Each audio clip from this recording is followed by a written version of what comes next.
ನಾರಾಯಣಂ ಸುರಗುರುಂ ಜಗದೇಕನಾಥಂ ಭಕ್ತಪ್ರಿಯಂ ಸಕಲಲೋಕನಮಸ್ಕೃತಂ ಚ ತ್ರೈಗುಣ್ಯವರ್ಜಿತಮಜಂ ವಿಭುಮಾದ್ಯಮೀಶಂ ವಂದೇ ಭವಗ್ನಮರಾಸುರಸಿದ್ಧವಂದ್ಯಂ ವ್ಯಾಸಂ ವಸಿಷ್ಠನಪ್ತಾರಂ ಶಕ್ತೇಃ ಪೌತ್ರಮಕಲ್ಮಷಂ ಪರಾಶರಾತ್ಮಜಂ ವಂದೇ ಶುಕತಾತಂ ತಪೋನಿಧಿಂ. ಶ್ರೀಗುರುಭ್ಯೋ ನಮಃ. ಹರಿ ಓಂ. ಎಲ್ಲ ವೀಕ್ಷಕ ಬಾಂಧವರಿಗೆ ವಿಜಯದಶಮಿಯ ಹಾರ್ದಿಕ ಶುಭಾಶಯಗಳನ್ನು ತಿಳಿಸ್ತಾ, ಭಗವಂತ ತಮ್ಮೆಲ್ಲರಿಗೂ ತಮ್ಮ ಕುಟುಂಬಕ್ಕೂ ವಿಶೇಷವಾದಂತಹ ವಿಜಯವನ್ನು, ಯಶಸ್ಸನ್ನು, ಭಗವದ್ಭಕ್ತಿಯನ್ನು ಕರುಣಿಸಲಿ ಅಂತ ಗುರುಮುಖೇನ ಪ್ರಾರ್ಥನೆಯನ್ನು ಮಾಡ್ತಾ, ಸರ್ವೋತ್ತಮನಾದ ಪರಮಾತ್ಮನ 1000 ನಾಮಗಳನ್ನು ತಿಳಿಸುವ ವಿಷ್ಣು ಸಹಸ್ರನಾಮ ಸ್ತೋತ್ರದ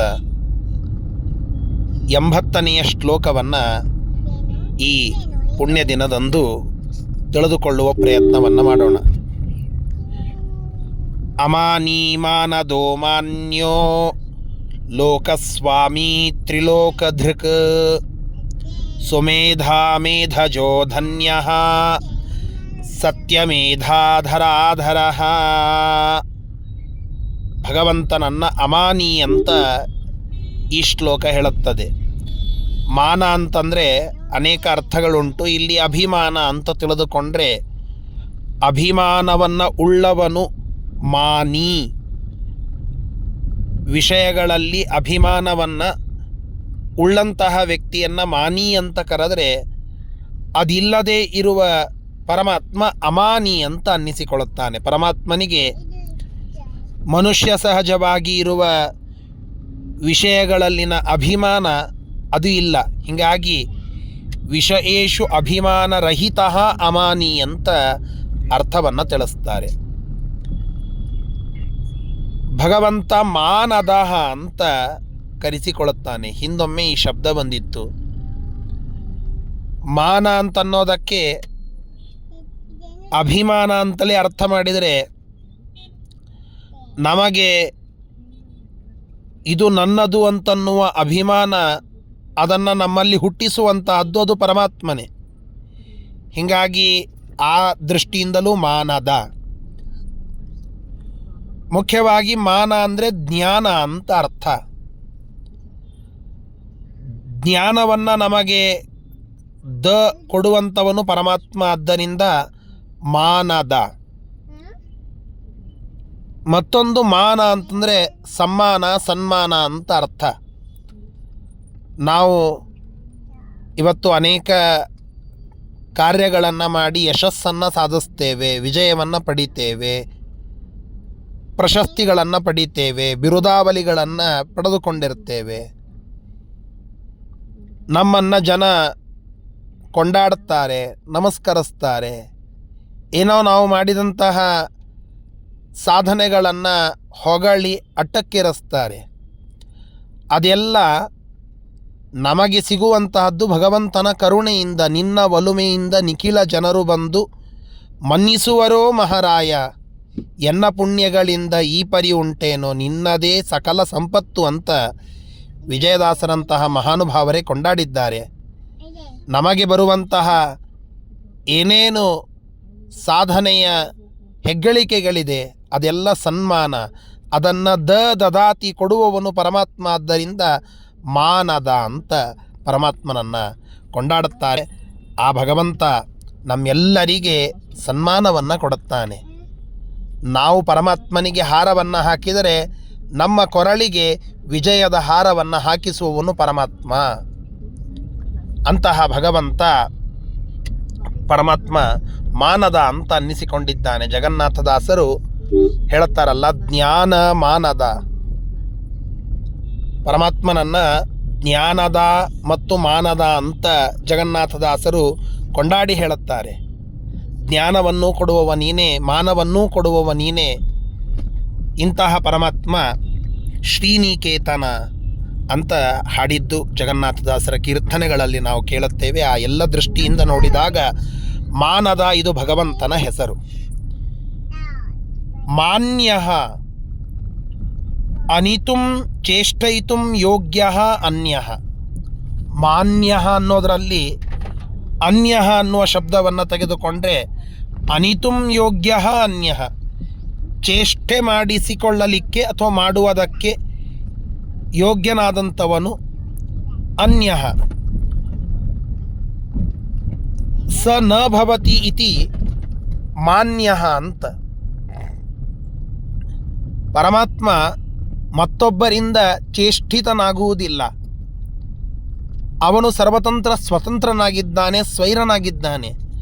ಅಂತಹ ಪರಮಾತ್ಮನಿಗೆ ಯಾರ ಹಂಗಿಲ್ಲ. ಆದ್ದರಿಂದ ಅವನು ಮಾನ್ಯ ಅಂತ ಅನ್ನಿಸಿಕೊಳ್ಳುತ್ತಾನೆ. ಇನ್ನೊಂದು ಮಾಯೆಯ ಅಂದರೆ ರಮಾದೇವಿಯಿಂದ ಅನ್ಯ ಚೇಷ್ಟನೀಯ ಯಸ್ಯ ಇತಿ. ಪರಮಾತ್ಮ ರಮಾದೇವಿಗಿಂತ ಶ್ರೇಷ್ಠನಾಗಿದ್ದಾನೆ ಅನ್ನುವ ಅರ್ಥದಲ್ಲಿಯೂ ಕೂಡ ಮಾನ್ಯ ಅಂತನ್ನುವ ಶಬ್ದ ಇಲ್ಲಿ ಬಳಕೆಯಾಗ್ತಾ ಇದೆ.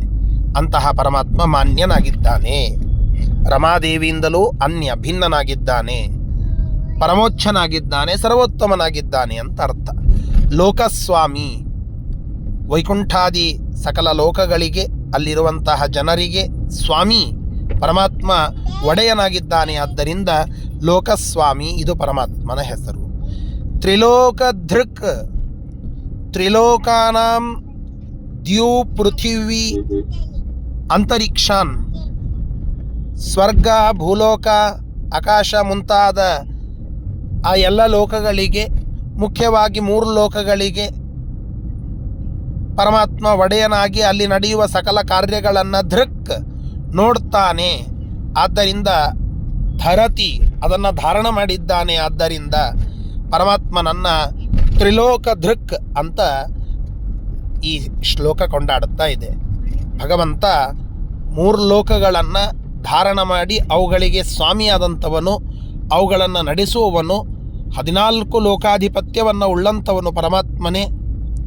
14 ಲೋಕಗಳ ನಾಳುವ ಸ್ವಾಮಿಗೆ ಭರದಿಂದ ನಾನೊಬ್ಬ ಭಾರವಾದನೆ ಅಂತ ದಾಸರ ಹಾಡಿನಂತೆ ಪರಮಾತ್ಮ ನಮ್ಮನ್ನಷ್ಟೇ ರಕ್ಷಣೆ ಮಾಡ್ತಾನೆ ಅಂತ ತಿಳಿದುಕೊಳ್ಳೋದಲ್ಲ, ಅಥವಾ ಸೀಮಿತವಾದ ರಕ್ಷಣಾ ಶಕ್ತಿ ಉಳ್ಳವನು ಅಂತ ತಿಳಿದುಕೊಳ್ಳೋದಲ್ಲ.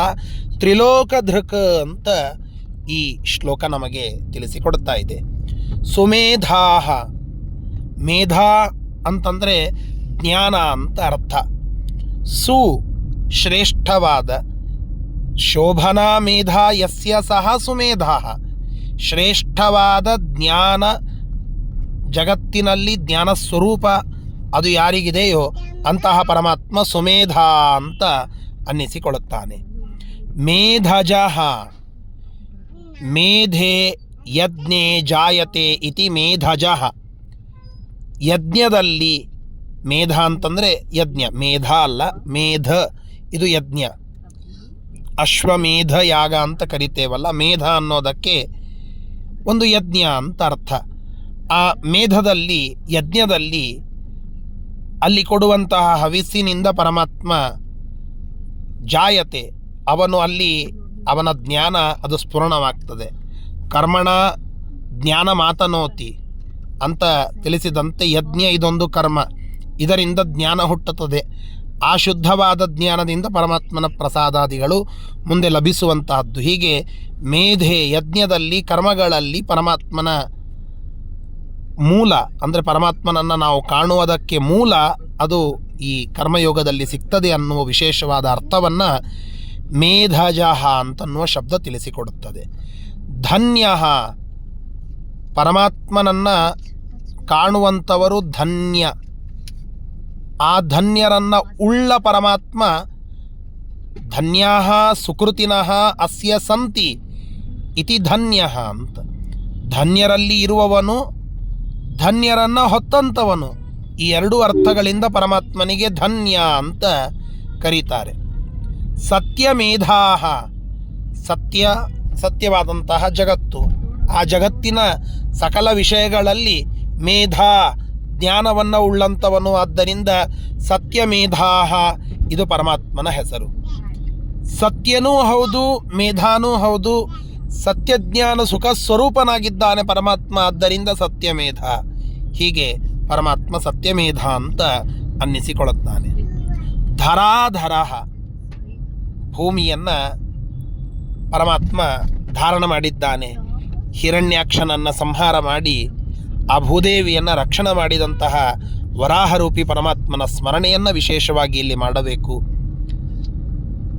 ತಿರುಮಲದಲ್ಲಿ ಅನೇಕ ವಾಹನಗಳನ್ನು ಏರಿ ಬರುವಾಗ ಪರಮಾತ್ಮ ಒಂದು ಭಾಗದಲ್ಲಿ ಶ್ರೀದೇವಿಯನ್ನು, ಮತ್ತೊಂದು ಭಾಗದಲ್ಲಿ ಭೂದೇವಿಯನ್ನು ಕರೆದುಕೊಂಡು ಆ ವಾಹನಗಳಲ್ಲಿ ಮೆರಿತಾನೆ. ಆದ್ದರಿಂದ ಆ ಧರಾಧರ, ಭೂಮಿಯನ್ನು ಧಾರಣ ಮಾಡಿದಂಥವನು, ಆ ಭೂಮಿಯನ್ನು ತನ್ನ ಜೊತೆಗೆ ಕೂಡಿಸಿಕೊಂಡಂಥವನು ಭೂದೇವಿಯ ಪತಿ ಪರಮಾತ್ಮ. ಆದ್ದರಿಂದ ಧರಾಧರ ಭಗವಂತ ಅಂತ ಇಲ್ಲಿ ಸ್ಮರಣ ಮಾಡಬೇಕು. ಎಲ್ಲ ಹೆಸರುಗಳಿಂದ ಸ್ತುತ್ಯನಾಗುವಂತಹ ಪರಮಾತ್ಮ ನಮ್ಮನ್ನು ರಕ್ಷಣೆ ಮಾಡಲಿ ಅಂತ ಪ್ರಾರ್ಥನೆಯನ್ನು ಮಾಡಿಕೊಳ್ಳುತ್ತಾ ಇವತ್ತಿನ ಈ ಚಿಂತನವನ್ನು ಮುಕ್ತಾಯಗೊಳಿಸೋಣ. ಶ್ರೀಕೃಷ್ಣಾರ್ಪಣಮಸ್ತು. ಹರಯೇ ನಮಃ.